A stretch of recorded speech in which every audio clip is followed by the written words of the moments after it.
Changing with the Apple Cup this year, including when the game gets played on the football calendar. This is actually the first time the game has been played in September. And that got a lot of us asking, does this change automatically mean that tomorrow will be the warmest Apple Cup ever played? Meteorologist Matt Gray looked at the weather history of the game to find out. It's going to take a lot of getting used to having this in September. The Apple Cup's been played 115 times before tomorrow, but not all of them were around Thanksgiving. So to find the warmest one, we've got to go back to the first 50 years of this rivalry. Up until 1950, most of the games between the Cougs and the Huskies that were played in Pullman, well, they got played in October, and there were a few Seattle games in October, too. As it turns out, playing a late November game in eastern Washington is a little cold. Now, these are the 6 coldest days in Apple Cup history. 3 of them were in Pullman.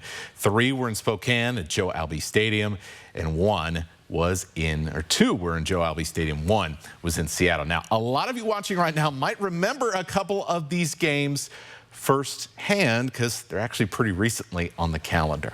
Now, back to those October games. That's where we find the warmest Apple Cups, and you can see them on your screen right now. So, yes, Pullman has the hottest and coldest Apple Cups in the books.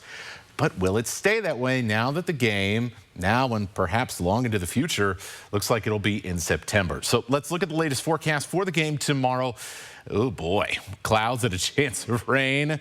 Oh, and you know, rain in Seattle, shocking. It seems unlikely that we'll hit 70 degrees like we saw in Pullman in 1939, but you know what? Low 60s at kickoff, which is, by the way, hours before the hottest part of the day there in the mid-afternoon. That's warmer than the highs we've seen in all but 3 of those 115 previous meetings between WSU and the Huskies. Now, in the years to come, as the Apple Cup transitions from that early fall, from that Thanksgiving tradition to early fall, we are going to get warmer games than this. So it's definitely going to take some getting used to. But I think in time, we may all appreciate not having to pull out the winter gear for the big game in the Northwest. I know a lot of people remember that 2018 game. And of course, 2014, well, that was the coldest one we have on the books. It looks like it's going to stay that way for a while.